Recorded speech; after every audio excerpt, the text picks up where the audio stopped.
Bonjour à toutes et à tous, on va revenir sur Rise and Fall aujourd'hui, on va s'intéresser à la mise en place.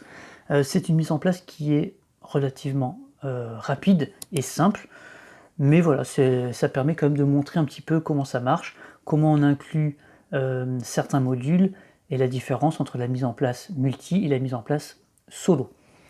Allez, donc c'est parti, je vais retirer la boîte et puis on va commencer directement la mise en place par l'élément qui est, on va dire, le plus caractéristique de ce jeu et une des choses originales, c'est que nous construisons nous-mêmes le plateau de jeu en début de partie en fait. Donc là je vais partir sur une mise en place 2 joueurs pour que ce soit plus rapide et plus simple et pour que ça prenne moins de place. La seule différence, c'est qu'il va y avoir moins de tuiles à installer tout simplement. Donc on regarde en fait dans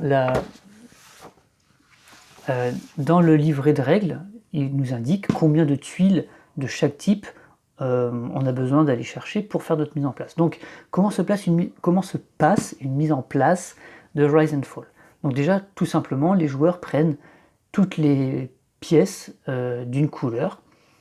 Donc là, écoutez, c'est l'occasion de vous montrer, par rapport à la vidéo que j'ai faite sur la découverte du matériel, comment le matériel est rangé une fois qu'on a déballé tout ça.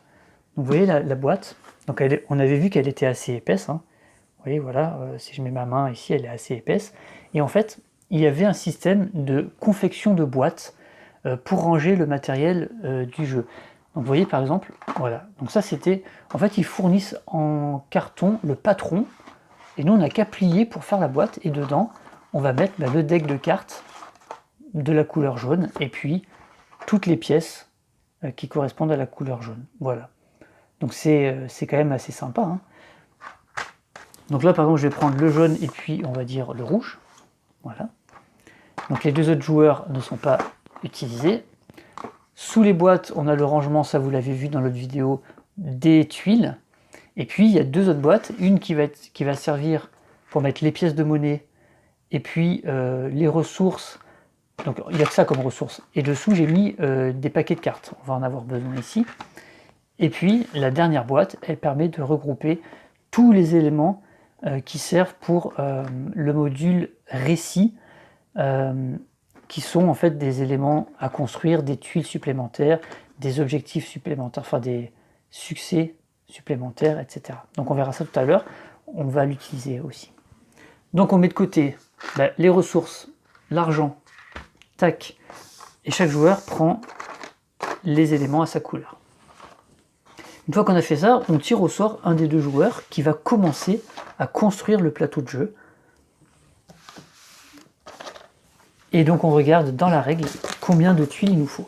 Par exemple là, pour une partie à 2 joueurs, on nous dit il faut les 2 tuiles de ce format-là pour l'océan. Et ensuite on va prendre 12 tuiles océan, 10 tuiles plaines, 8 tuiles forêt, 6 tuiles montagne et 2 tuiles glacier. Et on va les placer tout simplement, voilà, on commence comme ça. Donc on va le faire, hein, tac. Voilà, on commence comme ça. Et à tour de rôle, chaque joueur va placer une tuile. Donc on va simuler ça hein, pour voir un petit peu le temps que ça prend et la difficulté que ça pourrait engendrer. Donc un des joueurs qui a été tiré au sort commence par placer, donc on commence évidemment par placer les tuiles océan, il y en a 12 à placer, donc chacun son tour. Pour le placement des tuiles, c'est très simple, il suffit que la tuile touche 2 autres tuiles. Donc on ne peut pas partir comme ça sur une carte qui serait complètement linéaire, ça n'aurait pas de sens. Donc là vous voyez, il y a 2 tuiles, si je la place ici, elle touche les 2 tuiles, et voilà. Et c'est au joueur suivant de placer sa tuile. Ok, donc lui par exemple il va dire, moi je la place ici. Et puis on revient au premier joueur, qui va dire, moi j'ai envie de partir. Alors il peut toujours pas aller ici, hein, parce que là ça toucherait qu'une seule tuile. Donc il peut dire par exemple, moi je pars vers le haut. Voilà, puis le joueur suivant part, pourquoi pas, il continue comme ça. Et puis on revient au premier joueur, qui dit, moi je vais faire ça. Ouais, donc là vous voyez, il y a une zone qui se crée qui ne pourra plus être bouchée. Et la seule règle, c'est qu'on n'a pas le droit de mettre une tuile qui va en fait créer une zone comme ça, vide. Donc ici, on ne peut plus aller, donc on peut soit monter, soit continuer par là, par exemple. Donc un qui va mettre là, puis un autre joueur qui va peut-être partir par là. Et donc, ce qui est sympa, c'est qu'on on va rarement se trouver avec des cartes complètement symétriques. C'est souvent le cas hein, quand on joue à des jeux comme ça. On a souvent des cartes symétriques. Là, ça ne sera pas du tout le cas. Donc on peut dire, allez, que un met là. L'autre, il a envie de se mettre ici. Voilà, on continue. Hop. Par exemple, j'ai vraiment envie de faire quelque chose de complètement biscornu. Donc lui, il pourrait aller ici. Alors attention, plus vous faites un truc biscornu, et plus la carte aura un aspect étrange à la fin. Vous voyez, hop, donc là, ça ressemble un petit peu à ce que j'avais fait de l'autre côté. Et il reste une seule tuile. Ben, on pourrait la mettre... par exemple, on va complètement décaler. Voilà, c'est vraiment l'idée de montrer quelque chose de complètement asymétrique. Voilà, donc si je vous éloigne un peu, voilà, les océans ressembleront à ça. Et donc on continue dans l'ordre du tour. On passe maintenant aux tuiles de plaine qui vont se superposer. Donc à partir de maintenant, les tuiles sont beaucoup plus épaisses. Donc elles font, par rapport à une taille standard, elles font le double d'épaisseur de tuiles carton qu'on a l'habitude de voir dans les jeux. Et on va les poser, alors tout simplement, la règle, c'est recouvrir les hexagones et ne pas recouvrir du vide. Voilà, et c'est tout, il n'y a pas d'autres règles, donc on peut très bien partir comme ça par exemple. Voilà. Le jour d'après, il fait la même chose et il peut se mettre où il veut, il n'est pas obligé de continuer la plaine que j'ai fait ici. Il pourrait dire, moi je me mets là. Et puis le joueur peut continuer, donc on continue, voilà. Et on place comme ça toutes les tuiles de plaine.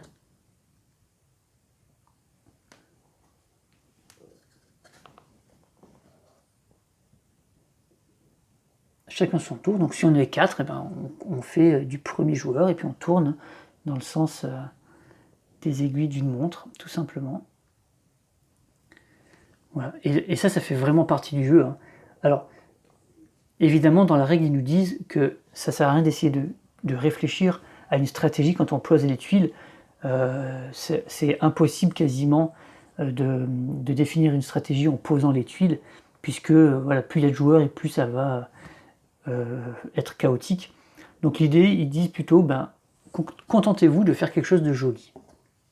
Alors c'est ce qu'on va faire. On pourrait essayer de faire par exemple des choses qui... comme 2 continents par exemple.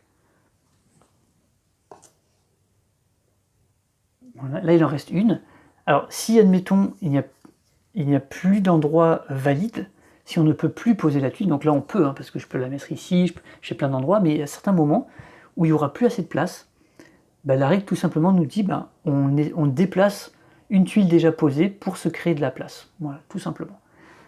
Donc là, effectivement, il n'y a plus beaucoup d'endroits où je peux poser ma tuile et je vais malheureusement être obligé de réunir les 2 continents. Je n'ai pas le choix. Donc je vais la poser comme ça. Donc on aurait pu faire 2 continents, mais là ça s'est pas bien, voilà, ça s'est pas passé comme ça. Voilà. Et donc vous voyez, on se retrouve avec une petite mer intérieure, mais qui n'est pas reliée ici, c'est dommage d'ailleurs. Ça aurait fait un grand lac. On a un petit lac là-haut, et puis on a des océans sur les bords. Ok, une fois qu'on a fait ça, on continue dans l'ordre du tour, et on passe maintenant aux forêts. Donc les forêts doivent se placer uniquement sur les plaines. On continue de monter en altitude, et comme d'habitude, ça doit recouvrir les hexagones et ne pas aller au-dessus de l'eau, évidemment. On n'a pas le droit de faire ça, par exemple. Donc on continue une. Lui, par exemple, il va mettre une forêt ici. Lui, il va mettre une autre forêt ici. Lui, il se dit, tiens, je vais faire agrandir la forêt. Donc on peut avoir différentes tailles de forêt, évidemment. Voilà.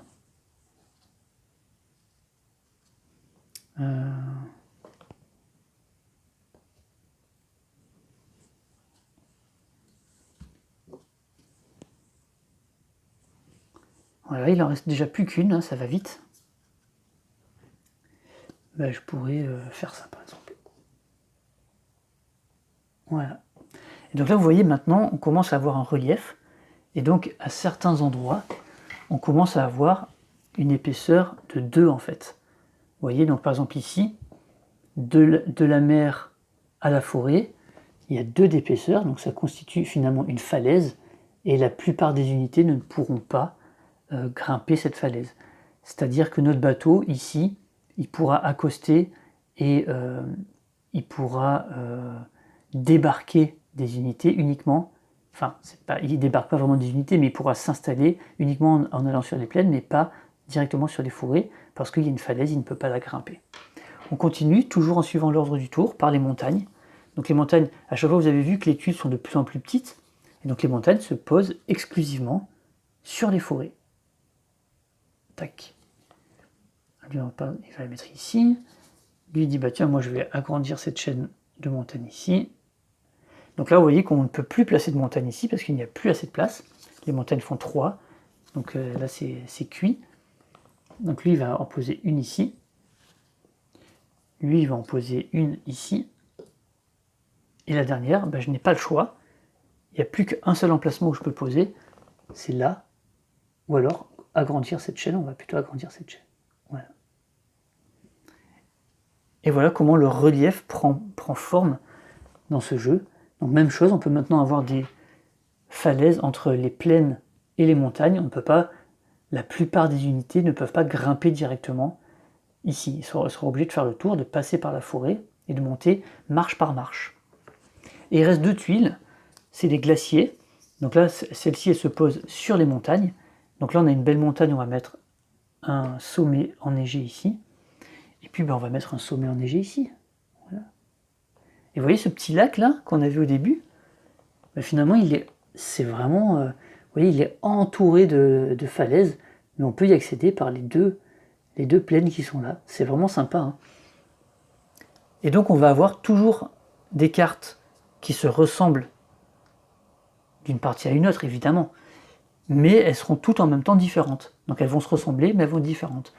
Donc on va avoir, peut-être à un moment, on va avoir une partie où on aura une seule chaîne montagneuse, parce qu'on aura mis toutes nos plaines comme une Pangée, vous voyez, et donc il y aura une énorme montagne au milieu, avec peut-être des plaines autour et des océans autour. Des fois ça va être des océans au milieu, des fois ça va être fermé, des fois ça va être ouvert, des fois ça va être plein de petites chaînes de montagnes.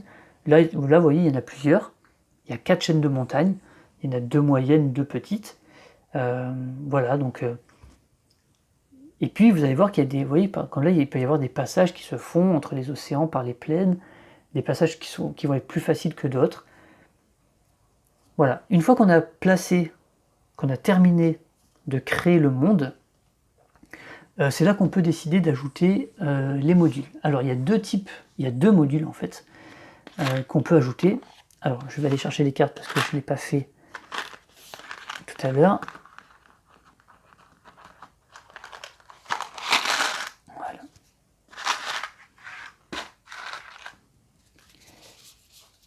Alors, le premier module qui est très sympa, ce sont les guildes.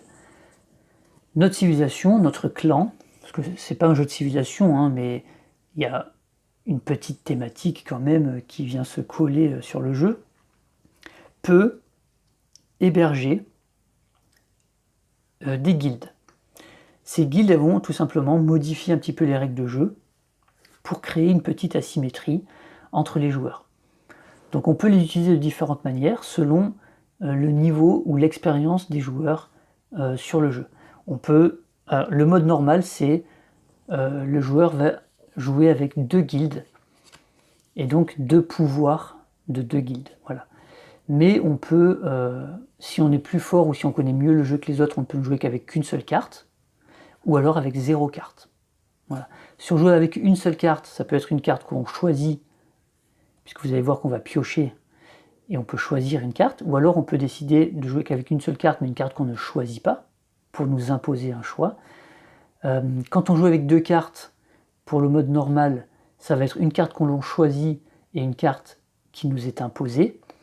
Et puis pour les joueurs débutants qui ne connaissent pas le jeu ou qui ont moins l'habitude de jouer à des jeux de stratégie, alors on n'est pas là sur un jeu expert vraiment en tant que tel, on est plutôt sur un jeu initié, mais vous allez voir que quand je vous montrerai une partie, ou alors si vous avez déjà vu des parties de ce jeu, ça paraît simple, parce que les cartes sont pas très grandes, il y a peu d'unités, mais il y a quand même un côté tactique à vraiment prendre en considération au niveau de ses placements et au niveau de l'optimisation dans le choix des actions qu'on va faire. Ça vous le verrez plus tard, mais parce que tout simplement, on a 6 types d'unités différentes, mais quand on joue une unité, on joue toutes les unités du même type.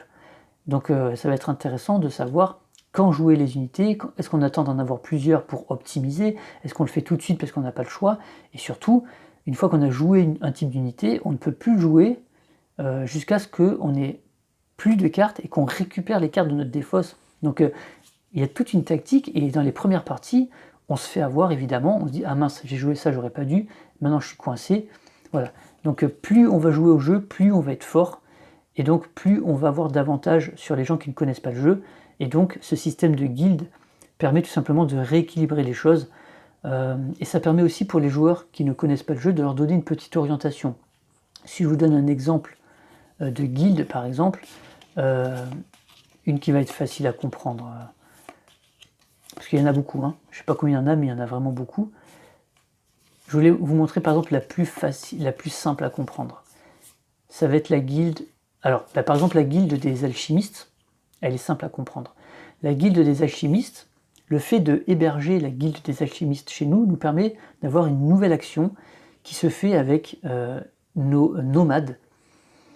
Et l'action permet de transformer, on est chez les alchimistes, de la pierre en bois ou du bois en pierre. Ce sont les deux seules ressources du jeu. Et donc ça va beaucoup aider, puisque normalement ces ressources, il faut soit un marchand pour les acheter, et donc il faut déjà avoir de l'argent, soit il faut des unités qui vont produire de la pierre lorsqu'elles sont sur les montagnes, ou du bois lorsqu'elles sont sur les forêts. Bon, ben là en fait, plutôt que d'aller produire, notre nomade il peut transformer l'une en l'autre. Et donc ça va grandement aider. Donc ça peut aider les joueurs un peu plus débutants. Et puis il peut y avoir des... vous voyez, des guildes qui peuvent orienter la stratégie du joueur. Par exemple, la guilde des fermiers, elle permet de marquer plus de points lorsque, à la fin de la partie, on domine les plaines. Normalement, une case de plaine rapporte 1 point. Avec la guilde des fermiers, chaque case de plaine rapporte 3 points.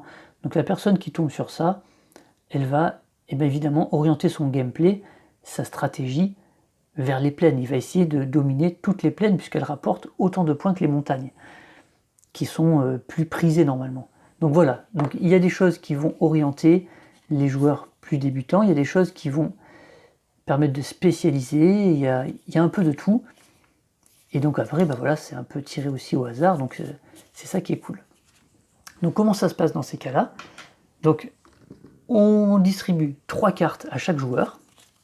Donc on fait clac, clac, clac, clac, clac, clac. Donc admettons que moi on m'ait distribué ces 3 cartes. On fait la même chose, donc chacun a 3 cartes et on regarde les cartes. Donc si on regarde le niveau normal, sur les 3 cartes, on va en choisir une pour nous. Donc par exemple là on a la guilde, alors là je me souviens plus, hein.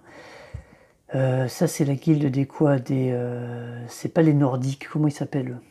Parce que c'est pas noté sur les... C'est un peu dommage, ils auraient dû quand même laisser le nom sur les cartes, parce qu'il y en a tellement. Alors ça c'est facile, c'est les zélés. Les zélés, pas zélés sur le plan religieux, mais les zélés avec des ailes, puisqu'en fait ils ont des machines volantes. Et donc eux tout simplement ils permettent de déplacer leurs nomades de 2 cases au lieu d'une. Et en fait ils peuvent... C'est quoi l'autre stratégie? Ils peuvent traverser, oui, ils peuvent traverser toutes les unités qui seraient au milieu, même celles qui normalement empêchent de traverser. Comme ils volent en fait, ils peuvent atterrir derrière. Voilà. L'avantage surtout, c'est que les nomades peuvent se déplacer de 2 au lieu d'une case, et ça c'est c'est quand même assez fort. Ça, c'est la guilde des mercenaires, je la reconnais parce qu'elle a une épée, et c'est, je crois, la seule guilde, en tout cas c'est la seule façon de pouvoir détruire des unités adverses. Normalement dans le jeu, alors c'est marrant, le hasard fait qu'on montre des cartes qui sont vraiment très intéressantes. Normalement dans le jeu, c'est un jeu de contrôle de territoire, donc on va essayer de placer nos unités, nos villes, nos unités mobiles, nos bateaux, pour contrôler, pour dominer en fait une région en ayant strictement plus d'unités que les autres. Par exemple, si je veux dominer cet océan-là, il faut que j'ai plus de bateaux que tous les autres joueurs, que chacun des autres joueurs. Voilà. Et donc à la fin, je marquerai les points de chaque tuile d'océan. Voilà, donc là il y en a 1, 2, 3, 4, 5, 6, 7, 8. Voilà, les océans ça rapporte, il y a une petite aide, chaque case d'océan rapporte 2, là il y en a 8, donc le fait de dominer cet océan me rapporterait 16 points à la fin de la partie. Voilà. Mais on ne peut pas éliminer d'autres unités, on peut uniquement, grâce au temple et à la religion, convertir une unité adverse, donc la remplacer par une unité de notre couleur. Et bien si on a la guilde des mercenaires, on peut tout simplement tuer une unité, alors moyennant de l'argent, puisqu'on va engager les mercenaires, mais vous voyez par exemple, c'est les nomades qui peuvent le faire, il faut qu'ils soient adjacents à une unité, et moyennant 5 pièces d'or, on peut éliminer l'unité. Donc je crois que c'est le seul moyen de tuer des unités adverses. Je crois que c'est que les mercenaires qui peuvent le faire. Donc si cette carte ne sort pas, on ne peut pas se faire tuer. Si la carte elle sort, attention. Donc vous voyez comment ça change. Si notre adversaire abrite la guilde des mercenaires chez lui, attention, à chaque fois qu'il va être adjacent à nous, potentiellement il peut nous éliminer une unité, ce qui est très embêtant. Et donc là il va falloir se protéger. Comment? Peut-être en créant des temples pour empêcher notre adversaire de s'approcher trop, auquel cas on pourrait convertir son unité avant qu'il nous attaque. Donc il y a toutes des stratégies qui peuvent se mettre en place, et donc ça varie beaucoup le jeu, le fait de jouer avec ces guildes. La dernière, je sais que c'est un rapport avec la montagne, puisque, vous voyez, cette guilde, on va regarder comment elle s'appelle, je ne sais plus si c'est les Nordiques, ou c'est pas la guilde des montagnards, puisqu'on a une unité qui s'appelle les montagnards, donc je pense pas qu'ils aient utilisé le même nom, ça doit être les Nordiques, on va vérifier, mais lui, par exemple, ça lui permet, le nomade, il peut se déplacer, alors toujours d'une case, il peut toujours pas grimper les falaises, il peut toujours pas aller dans l'eau, mais par contre, maintenant, il peut aller sur les glaciers. Normalement, le nomade ne se déplace pas sur des glaciers, c'est une spécialisation du montagnard, mais lui, en ayant la guilde des Nordiques, il peut aller avec ses nomades sur les glaciers. Et donc c'est très intéressant parce que le nomade permet de fonder des villes, il permet de faire plein de choses. Donc vous voyez, par exemple, il pourrait traverser directement le glacier pour arriver plus vite de l'autre côté. Voilà. En étant ici, s'il voulait aller ici, il serait obligé de... il pourrait même pas en fait, parce que là il y a une falaise, donc il pourrait même pas descendre. Donc il serait coincé, donc là, eux, ils pourraient passer par là. Et puis il a une autre action, pour le nomade, une action de construction, qui lui permet aux nomades de construire des villes dans les montagnes. Normalement, les nomades peuvent construire des villes uniquement dans les forêts, dans les plaines. Les Nordiques, eux, permettent d'avoir une action différente. Oui, donc c'est super intéressant. On va aller regarder le nom, parce que j'ai pas envie de dire de bêtises, j'ai envie de dire le vrai nom de la... Oui, c'est bien ça, c'était bien les Nordiques.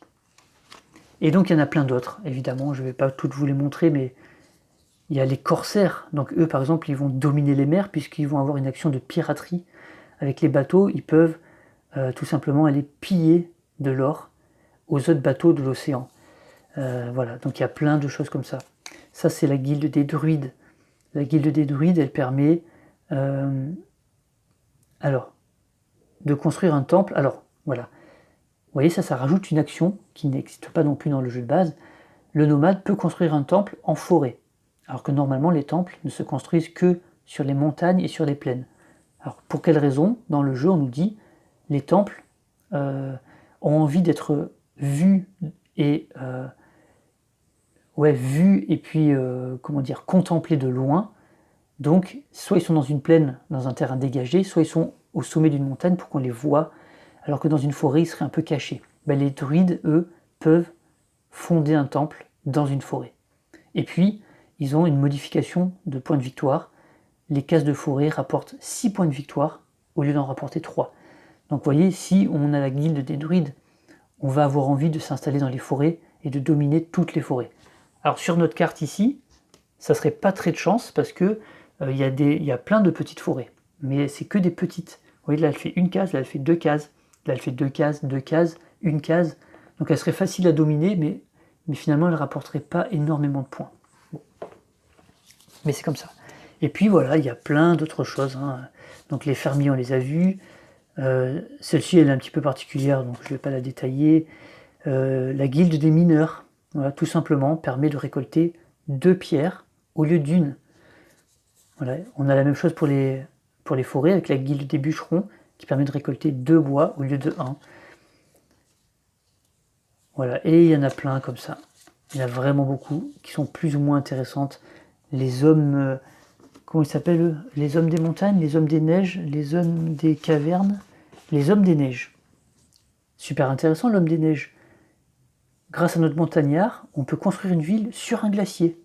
Voilà, alors que normalement, on peut jamais construire une ville sur un glacier. Voilà.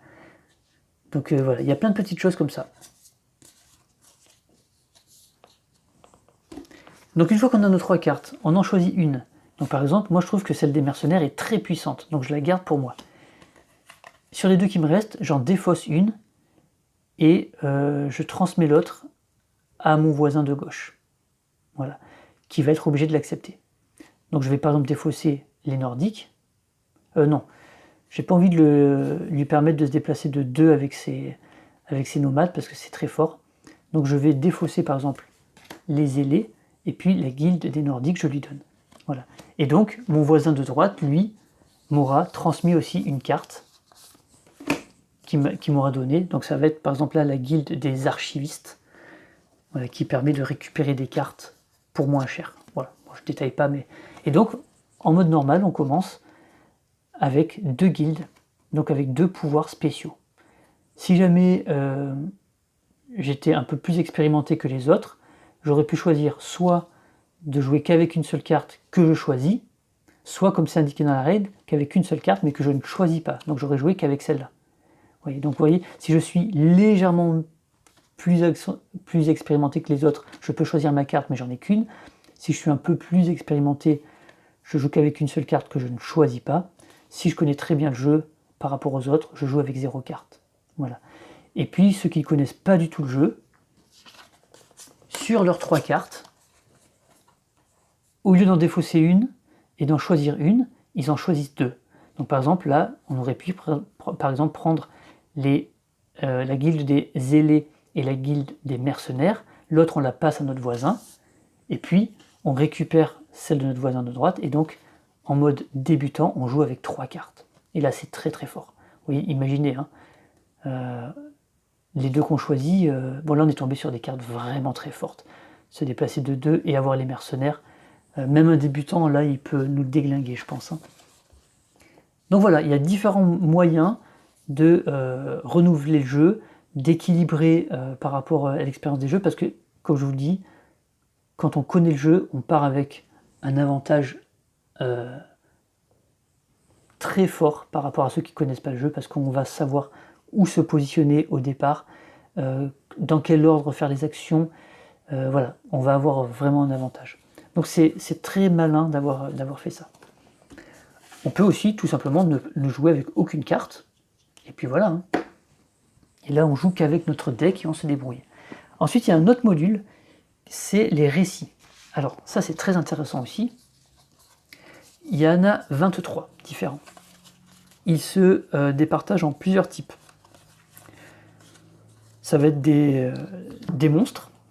Donc, on va avoir un dragon, on va avoir un léviathan, on va avoir l'élémentaire d'eau. Donc ça va être des unités qui vont pouvoir agir et nous enquiquiner.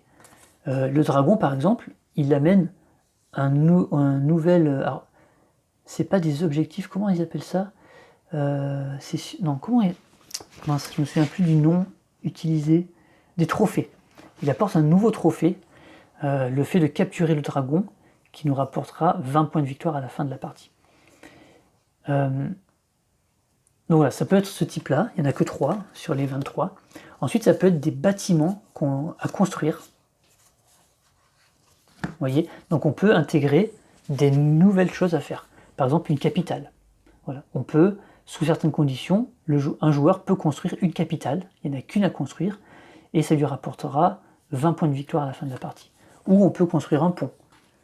Vous voyez, entre par exemple ces deux forêts, non, c'est plutôt, il faut que ce soit aligné comme ça. Et là, est-ce qu'on pourrait le faire? Là, j'ai pas l'impression sur cette map. Ouais, sur cette map, je crois qu'on pourrait pas le faire, parce qu'il n'y a pas de truc à la même hauteur. On peut construire, chaque joueur peut construire une banque, donc ça rajoute des éléments. On peut construire un port, on peut construire regardez cette magnifique cathédrale, et on peut construire des villes flottantes. Vous voyez, donc ça va être des éléments de construction ajoutés par rapport à ce qu'il y a déjà. Et puis ça peut être des lieux exceptionnels. On peut par exemple ajouter sur la carte un lieu où il y a un dolmen, un lieu où il y a, vous voyez, cette espèce de montagne là, une cité engloutie, des portails, alors comment ça s'appelle ça? Je vais regarder parce que tout est bien détaillé évidemment. La caverne gigantesque. Donc ça va apporter différentes choses. Par exemple, la cité engloutie permet, lorsqu'on y va avec nos bateaux, donc on va la placer, c'est une tuile qu'on va placer dans un océan. Et puis ça permet plusieurs choses. Ça permet d'avoir une nouvelle action qui est, avec notre bateau, de chercher des trésors. Donc il faut être adjacent ou sur cette tuile-là pour pouvoir faire cette action. Et elle nous permet soit de récolter un bois, soit de récolter une pierre, soit de gagner 5 pièces d'or. Voilà, donc on peut faire une action comme ça avec nos bateaux. Et en plus, ça apporte une façon de marquer des points en fin de partie si on reste adjacent à cette zone-là. Donc ça peut être ça peut être des trucs qui nous permettent de construire des villes là où normalement on ne pourrait pas, ou faire des actions gratuitement. Voilà, donc il y a plein de choses qu'on peut rajouter, et ça on en ajoute une par joueur. Donc on distribue, en fait on tire, là si on joue à 2, on tire 2 cartes au hasard, et on ajoute ces 2 récits, et on voit ce qu'on peut en faire. Voilà, donc ça c'est très sympa, hein. J'aime beaucoup ces 2 options. Alors je trouve que les guildes c'est très intéressant, les récits, ça va peut-être dépendre de ce qu'on tire, on peut les tirer puis pas trop s'en préoccuper, hein. On a le droit aussi de pas s'en occuper, donc c'est assez intéressant quand même, hein. Donc une fois qu'on a installé donc notre terrain, et puis choisi les guildes, et puis choisi ou tiré au sort les récits qui vont apparaître dans notre partie, on commence la partie vraiment. Donc chaque joueur va commencer avec un deck de cartes. Donc le deck de cartes, on a tous le même, c'est une carte action pour chacune des unités présentes dans le jeu, donc il y en a 6. On a, alors dans l'ordre, on va avoir celle qu'on va utiliser le plus souvent, ça va être par exemple les nomades. Donc on va avoir la carte des nomades pour jouer les nomades, la carte des villes, faire une action de ville, une action de navire, une action de marchand, une action de temple et une action de montagnard. Donc on commence avec notre deck. Et puis chacun commence avec une ville. Donc je vous remontre encore le matériel qui est sublime. Incroyable ce matériel.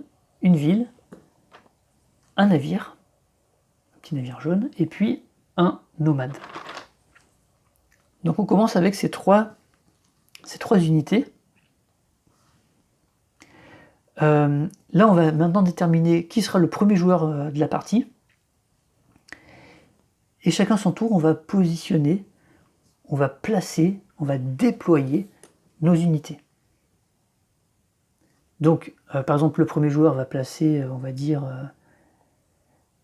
il va placer par exemple sa ville. Voilà. Donc admettons il a envie de dire moi je vais placer ma ville ici. Voilà.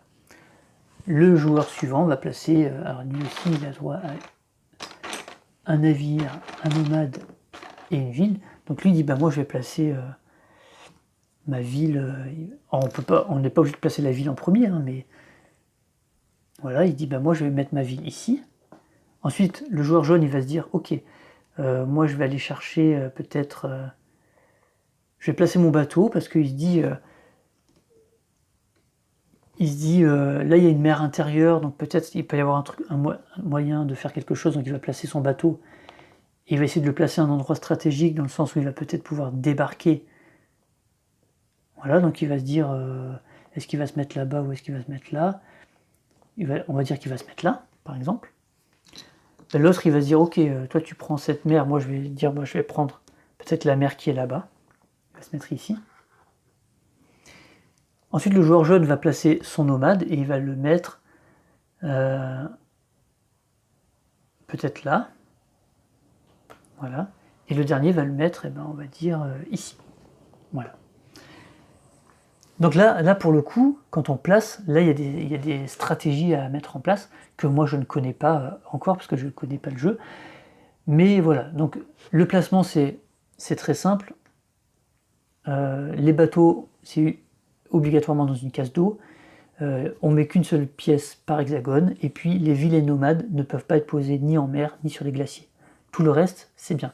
Mais c'est pas la même chose de placer sa ville sur une montagne ou sur une forêt, par exemple, vous voyez. Donc ça, en connaissant un petit peu le jeu, par exemple, on sait qu'une ville, si elle fait l'action de taxe, si elle est en montagne, elle va récolter 1 pièce d'or, alors que si elle est en forêt, elle va récolter 3 pièces d'or. Donc ça peut être déjà savoir que, ok, peut-être c'est mieux d'être en forêt pour gagner de l'argent plus vite au début, mais peut-être qu'on a envie tout de suite d'imprégner sa domination sur une montagne, par exemple. S'il y avait, vous voyez par exemple là, ces montagnes-là, donc les glaciers font partie des montagnes, hein. Donc ça c'est une montagne de 6 cases, là-bas on a aussi une montagne de 6 cases, et personne ne s'y est mis.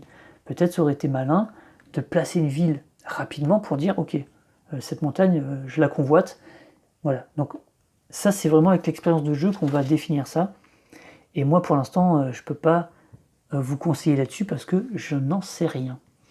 J'ai vu, voilà, j'ai fait qu'une petite partie en solo et j'ai perdu même avant le terme de la partie parce que les IA sont assez redoutables. Et voilà, on reviendra rapidement sur le jeu solo.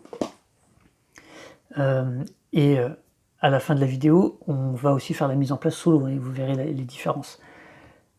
Il n'y en a pas beaucoup.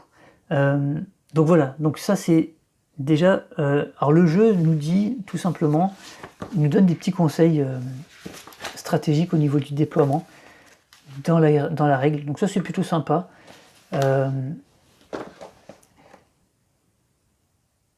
Il nous dit en fait tout simplement de s'écarter, d'essayer de ne pas se mettre, de s'écarter, vous voyez, d'aller chercher des zones différentes. Là peut-être que j'ai mis une ville ici, un nomade ici, parce qu'on sent qu'il y a deux choses, mais peut-être de s'écarter pour pouvoir justement agir à plusieurs endroits en même temps. Ils disent de ne pas se mettre trop proche des adversaires et de faire attention de ne pas s'enfermer. Évidemment, si j'avais mis mon bateau ici, ça aurait été un peu con. Si j'avais mis par exemple mon nomade ici, il va être limité parce qu'il y a des falaises tout autour. Donc il aurait, vous voyez, donc d'essayer quand même de penser un minimum à ce qu'on peut faire, de ne pas se coincer tout de suite, et puis d'essayer d'avoir des ressources assez rapides, donc être un endroit où on peut aller chercher des ressources. Donc les ressources c'est dans les forêts et dans les montagnes. Donc évidemment peut-être commencer avec un nomade en forêt ou en montagne, c'est une bonne idée pour pouvoir prendre rapidement un bois, puis plus tard une pierre. Bon voilà, c'est des petits conseils qu'ils donnent comme ça. Voilà. Puis il y a d'autres conseils mais qui sont plus un peu plus pointus pour quand on vraiment par rapport au jeu en lui-même. Mais en tout cas pour le déploiement, c'est comme ça que ça se passe. Alors vous voyez, par exemple, il nous donne comme conseil là, pour vos premières parties, placez votre nomade sur une case forêt ou montagne. C'est exactement ce que je viens de dire pour pouvoir rapidement avoir une ressource. Placez votre ville sur une case avec au moins 3 cases libres, accessibles et variées autour. Donc vous voyez, peut-être cette ville, ça aurait été peut-être plus intelligent de la mettre ici, pour avoir autour de soi des cases accessibles, forêt, montagne, et puis des plaines. Alors qu'ici, si je déploie un nomade ici, ben, je ne pourrais pas le mettre directement dans une forêt. Peut-être qu'ici, ça aurait été plus intelligent, parce que plus tard dans la partie, je peux, grâce à mon action de ville, déployer un nomade, et le déployer soit en montagne rapidement, pour pouvoir aller prendre de la pierre rapidement, soit en forêt, pour pouvoir aller prendre du bois rapidement. Voilà. Peut-être que c'était plus judicieux de le placer là, pour avoir 3 cases différentes, plutôt que là. Là, si j'ai besoin de bois rapidement, si je déploie mon nomade, soit il va être en montagne, soit il va être en plaine, et il va avoir besoin d'un déplacement avant de pouvoir aller chercher le bois. Vous voyez, voilà, c'est des petits conseils comme ça qu'il donne. Et puis, évitez de placer vos pièces à côté de pièces adverses. Bon, voilà. Intéressant tout ça. Hein. Et une fois qu'on a fait ça, on est prêt à jouer. Voilà. Le premier joueur peut commencer la partie. Ce que je n'ai pas montré, mais qui va vraiment très vite, c'est la mise en place des... j'ai encore oublié le nom. Zut, à chaque fois j'oublie...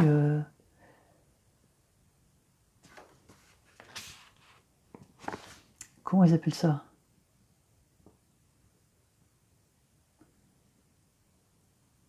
Mince, les trophées. J'arrive pas à me rappeler de ce nom. Alors, en fait, c'est pour déterminer la durée de la partie.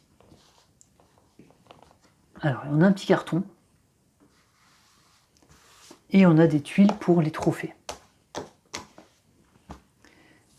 Donc évidemment, il faut que je parle de ça, puisque c'est quand même assez important dans la mise en place. Donc en fait, on va placer les trophées. Donc on peut les placer dans l'ordre qu'on veut. C'est pas important.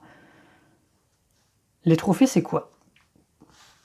Les trophées, c'est en fait, il y en a 6, ils sont liés à chacune des unités.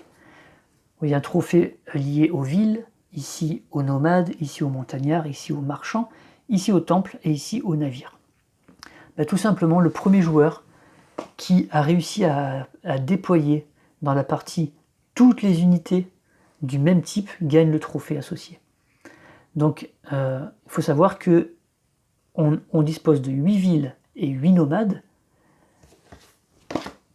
On dispose de, que je ne me trompe pas, de 5 navires,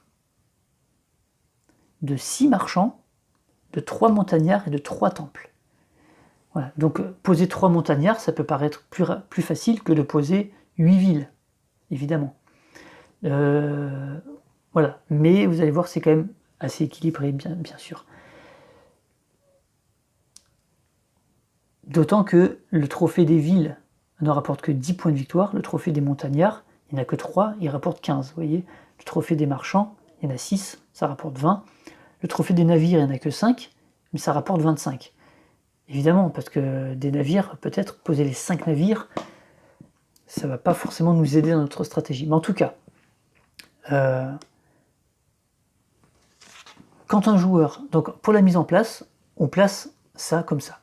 Et puis on détermine en fait la durée de la partie. Est-ce qu'on joue sur une partie normale, c'est-à-dire que la partie se termine dès que 4...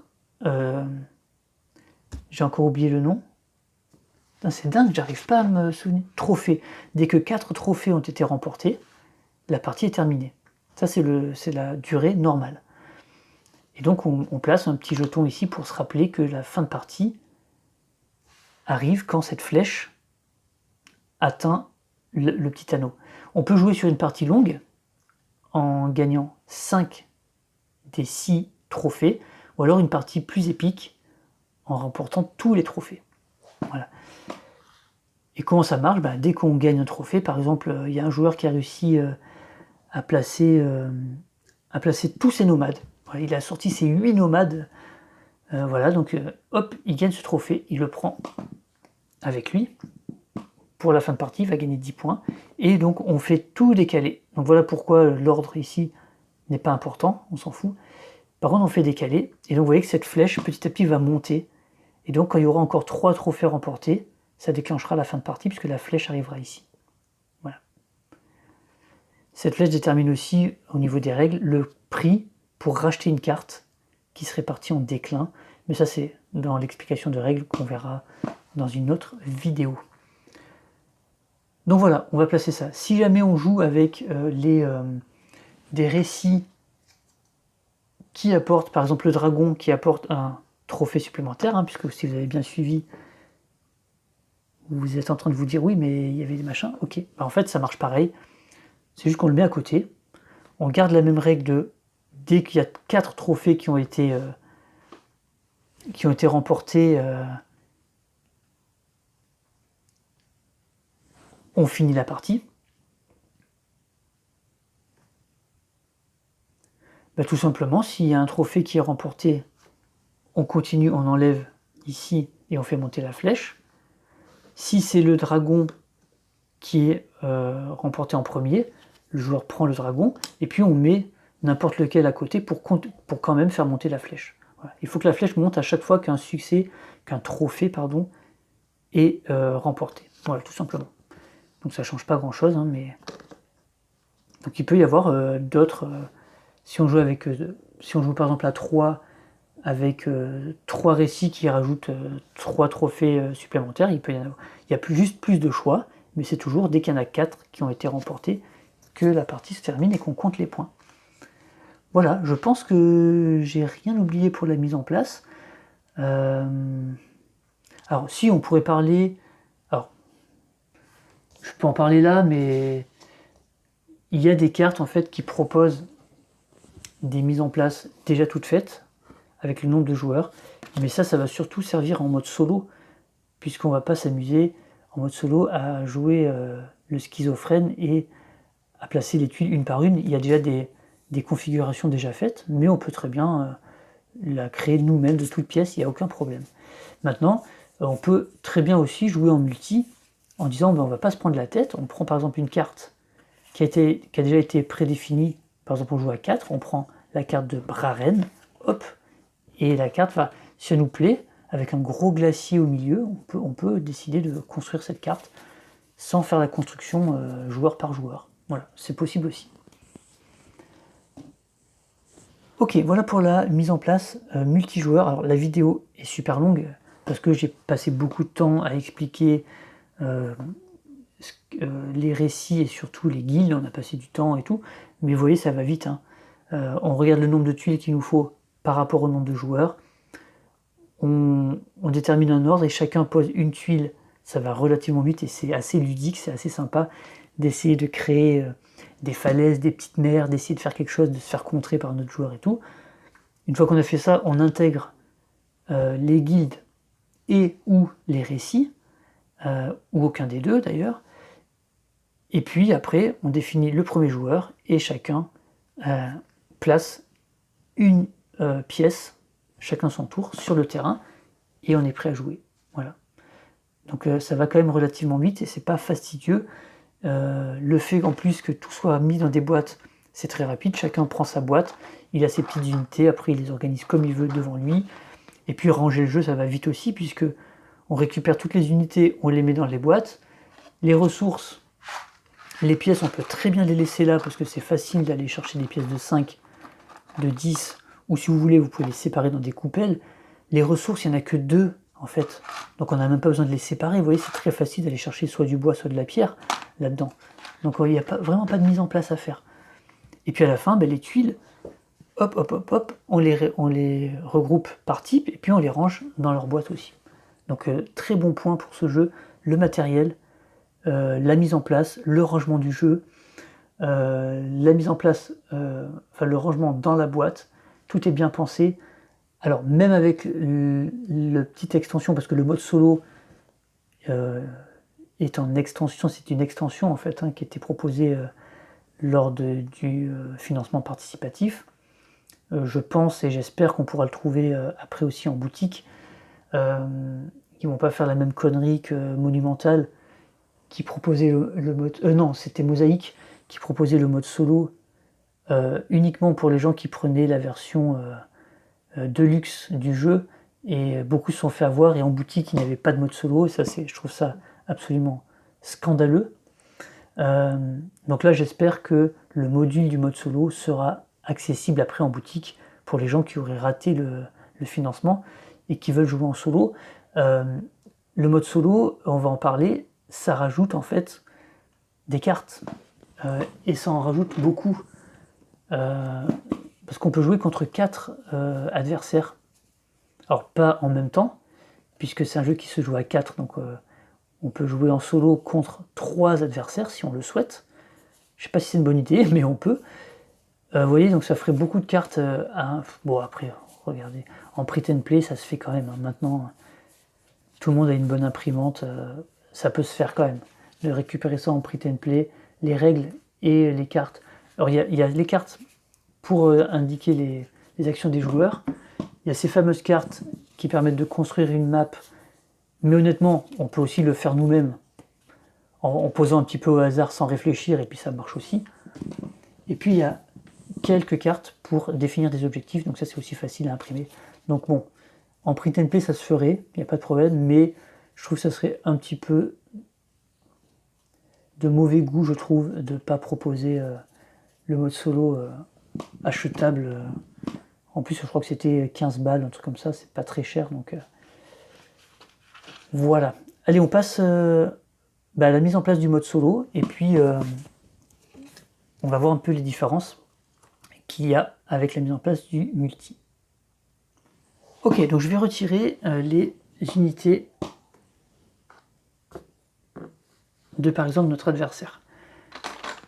Donc en multi, en mode solo, on nous dit choisissez une carte qui vous intéresse. Bon, là c'est pas le cas, mais on va dire soit que j'ai choisi, soit que j'ai eu envie de le construire comme ça, j'ai le droit.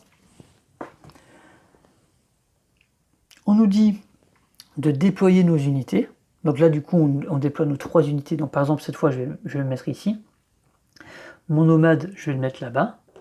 Et puis mon bateau, je vais le laisser ici. Voilà. Là, par exemple, je décide de me déployer comme ça. On va dire que j'ai appris de ma partie précédente. Et je me dis que comme ça... Alors, c'est un petit peu différent, puisqu'on ne le fait pas chacun son tour. Parce que là, on se met nous où on veut. Donc on a déjà plus de liberté de choix. Et ensuite, c'est l'IA qui va se déployer. Donc on choisit tout simplement une IA. Donc on peut jouer contre des barbares qui auront la couleur jaune. Alors c'est pas obligé, hein, mais c'est juste que les cartes sont illustrées en jaune. Donc si vous jouez contre les barbares, laissez-lui la couleur jaune pour éviter de vous embrouiller, puisque les cartes sont jaunes. Après vous faites comme vous voulez. On peut jouer contre les grimpeurs qui ont la couleur verte. On peut jouer contre le cultiste qui a la couleur rouge. Et on peut jouer contre le pirate qui a la couleur bleue. Ok. Donc, admettons on joue contre les rouges, puisque j'avais les pièces rouges. Donc on va jouer contre le cultiste. Donc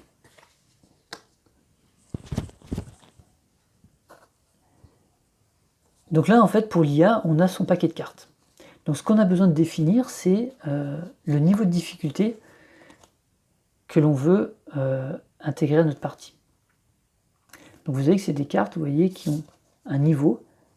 Donc par exemple le cultiste, là je m'aperçois que vous voyez par rapport à la partie que j'ai fait contre le barbare, c'est pas la même chose.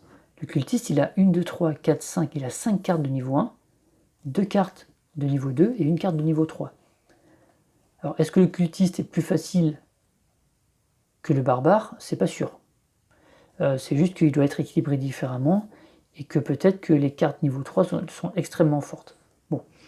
Donc le niveau de difficulté, en fait il y a 4 paramètres et ça c'est pareil, on va pouvoir vraiment moduler en fait la difficulté qu'on veut.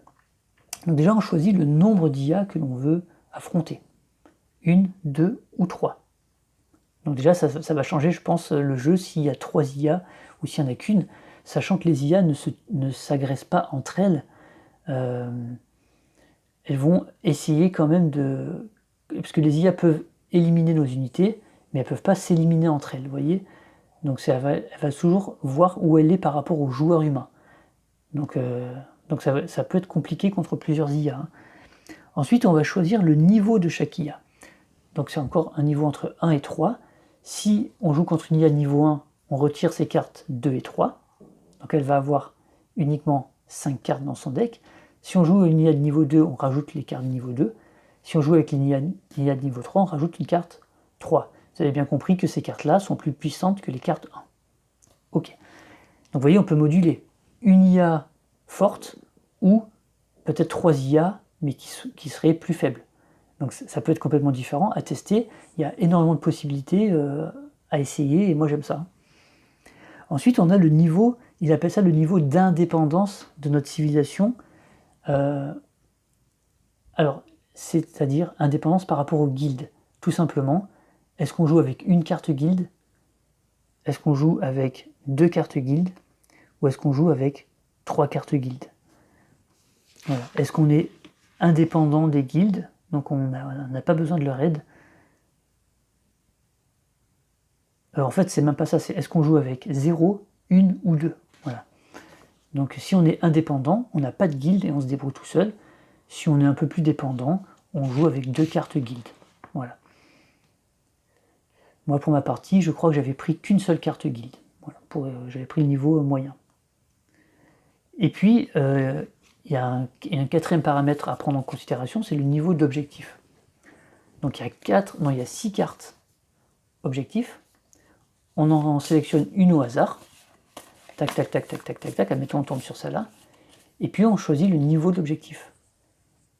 Soit on joue une partie de durée normale, c'est-à-dire il faut obtenir 4 trophées, ou une partie normale, il faut obtenir 5 trophées, enfin une partie plutôt longue, ou une partie épique, il faut obtenir 6 trophées. Enfin, il faut que dès que les 6 trophées ont été faits, c'est pas nous qui devons les obtenir, mais la partie se termine après 6 trophées remportés. Par contre, on a des trophées qui nous sont imposés. C'est-à-dire que si on joue en mode, on va dire, objectif facile, la partie va être plus courte, mais par contre, nous, il faut absolument qu'on obtienne ce trophée, qui est le trophée des montagnards. Si jamais l'IA l'obtient alors qu'il nous est imposé, la partie se termine immédiatement, et on a perdu. C'est comme ça que j'ai perdu ma seule partie que j'ai fait. D'ailleurs, c'était celui-là que j'avais à faire, sachant que les montagnards, il n'y en a que 3. J'en avais 1 ou 2 sur le plateau, l'IA a réussi à en avoir 3 avant moi, et donc il a obtenu ce trophée, il m'était imposé, j'ai perdu la partie. Donc vous voyez, et plus on monte, et là on en a 2. Donc là c'est vraiment, ça va vraiment nous orienter. Voilà, si on doit faire des bateaux et des marchands, bon ben c'est une orientation très commerciale, hein. On va avoir des bateaux, des marchands, il va falloir faire ça. Obtenir ces 2 trophées le plus vite possible, hein. Donc voilà, donc vous voyez, il y a 4 paramètres, le nombre d'IA, leur niveau de difficulté, notre niveau d'indépendance par rapport aux guildes et le niveau des objectifs. Voilà. Donc vous avez vu que les combinaisons, ça va être vraiment énorme, toutes les combinaisons qu'on peut faire, hein. Et donc une fois qu'on a sélectionné tout ça, on peut mettre en place notre IA, et sur sa carte de mise en place, c'est pas celle-là, je l'ai mise ici, le cultiste. On voit ses unités de départ, donc lui, le cultiste, il commence avec une ville, un nomade, un temple et une pierre. Donc, je lui sors un temple, je lui sors une ville, et je lui sors un nomade, si je le trouve. Alors, décidément, ils sont où les nomades? Ils sont tout au fond. Et il commence avec une ressource déjà, et puis on regarde comment on place ces unités. Donc là on nous dit son temple. On va lancer un dé en fait. Où est-ce qu'il va placer son temple? On lance un D6, qui est inclus dans le jeu, on fait un 5. Donc il nous dit que son temple doit être adjacent à la plus grande région de montagne. Ok. Adjacent à la plus grande région de montagne. Donc la plus grande région de montagne, il y en a 2, déjà, puisque celle-ci fait 6, 2, 4, 6, et celle-ci fait 6, 2, 4, 6. Donc là, on détermine au hasard laquelle des 2. Pour ça, on a un petit dé. En fait, c'est comme si on faisait 1, 2, 3, il va là, et 4, 5, 6, il va là. Ce qui serait plus rapide, en fait. Mais là, l'auteur a fait un petit dé où il y a 3 faces OK et 3 faces pas OK. Donc on lui dit, est-ce qu'il se met ici? On lance le dé. On tombe sur une face rouge, donc il ne veut pas aller ici, donc il va aller ici. Donc il va se mettre adjacent à la plus grande région de montagne, donc il va être adjacent à cette région de montagne, donc adjacent. Mais adjacent, ça veut dire quoi? Ça veut dire qu'il y a plusieurs cases qui peuvent être adjacentes. Ça peut être celle-ci, celle-ci, celle-ci, celle-ci, celle-ci, celle-ci, celle-ci, celle-ci, et pas celle-ci parce que je suis dessus. Donc adjacent à la plus grande région de montagne. Donc là, on va déterminer les cases une par une en fait. Mais moi, j'ai pas envie qu'ils mettent un temple ici, hein. Donc moi, j'ai plutôt envie qu'ils le mettent là-bas. Donc est-ce qu'il va le mettre ici? Je lance le dé. Hop, résultat rouge, non. Est-ce qu'il va le mettre ici?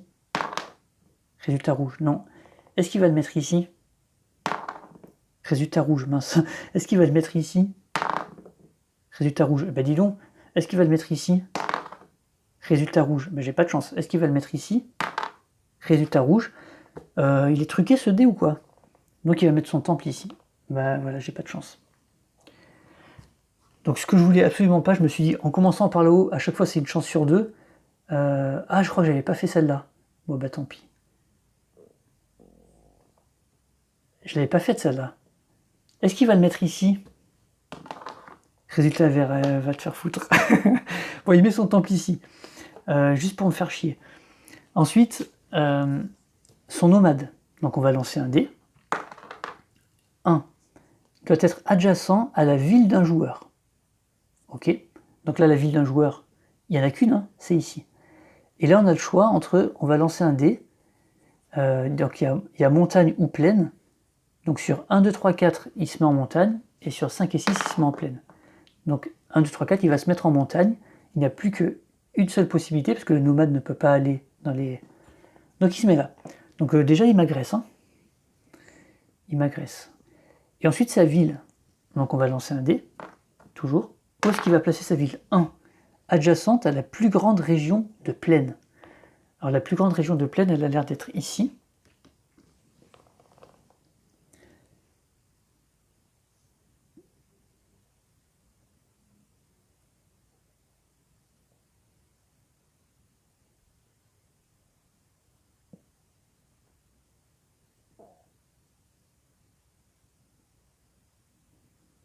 Ah non, non, je suis bête. J'ai fait une erreur là. Le temple ne peut pas être en forêt. J'aurais dû lancer un autre dé en fait pour savoir.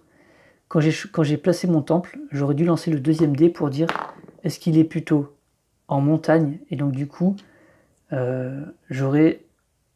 Ah mais non, attendez. Comment il peut être adjacent? Non, c'est pas ça. Comment il peut être adjacent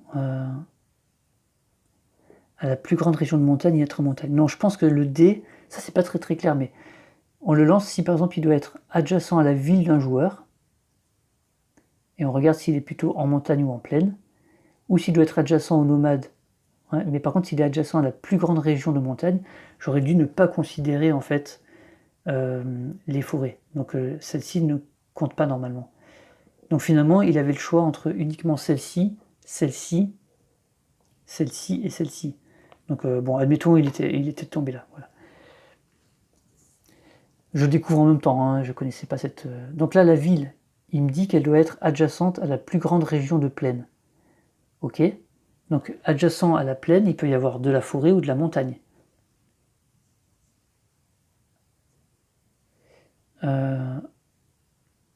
Adjacente à la plus grande région de plaine, et pour autant, il y a la possibilité d'être en plaine. Alors ça, je sais pas trop. Je comprends pas trop comment ça marche. Il faudrait que je le voie dans les règles. Hein. Mais bon, bref. Peu importe. Il faudrait juste que je relise comment lui il considère ça. C'est expliqué, mais je me souviens plus exactement. Bon, admettons, il est à sa ville. Il se trouve que le dé a fait en sorte qu'elle était là-bas dans le coin. Voilà, peu importe. Donc voilà comment il passe ces trucs. Ensuite, il va avoir une capacité permanente. C'est-à-dire que les temples du cultiste ont une portée de conversion de 2 cases. Alors, un temple, normalement, peut convertir des unités qui s'approchent, qui deviennent adjacentes à lui. Mais lui, en fait, le cultiste, il est tellement fort qu'il peut aller à 2 cases. Et puis, donc ça, c'est une capacité permanente. Et puis, il a une autre chose. Si le cultiste est de niveau 3, ce n'est pas le cas, il aurait eu une capacité permanente supplémentaire. C'est-à-dire qu'on n'aurait pas pu convertir ces unités. Voilà. Ok. Donc voilà comment le cultiste fonctionne. Ensuite, donc ça c'est la carte de mise en place. On garde uniquement les cartes du niveau qu'on a choisi. Donc admettons, je choisis de jouer contre le cultiste niveau 1. Voilà, donc il a ses cartes niveau 1. Et sur ces cartes, on garde uniquement celles qui sont associées aux unités qu'il a. Donc il a bien un nomade, il n'a pas encore de montagnard, il a bien une ville, il n'a pas encore de bateau, il n'a pas encore de marchand, et il a un temple. Donc il fait comme nous, hein, il commence avec une main de cartes qui correspond aux unités qu'il a sur le plateau, et celles-ci, elles sont dans sa réserve, et il récupérera plus tard. Et cette fois, on est prêt à jouer, je crois que nous sommes premiers joueurs, je crois, quand on joue en solo.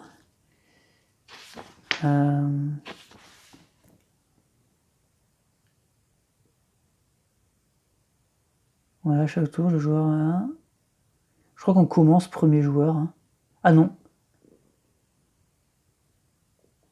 Alors le tour de... Le tour de jeu commence toujours par la civilisation qui dispose du marqueur premier joueur. Est-ce qu'on prend le marqueur premier joueur au début? Je sais plus. Je pense que oui, mais je sais plus. Bon, ça c'est pas très important. Et puis là, on peut commencer à jouer. Et ça, on verra dans une prochaine vidéo. Donc voilà pour la mise en place solo. La différence avec la mise en place multi, vous voyez, il n'y a pas grand chose, hein, c'est juste qu'on met en place l'IA, on choisit son paquet de cartes, et puis on choisit nos objectifs, etc. La difficulté au final. Voilà, allez, on se retrouve très vite. Cette fois, j'espère vous proposer une partie en solo. On va voir les règles, on va voir les stratégies, et on va voir comment le jeu, qui peut paraître assez simple, même on peut se dire, ouais, bon, ça n'a pas l'air très machin, mais en fait, derrière, il y a quand même de la profondeur et c'est pas si évident que ça. Allez, moi je vous dis à la prochaine. Jouez bien, ciao.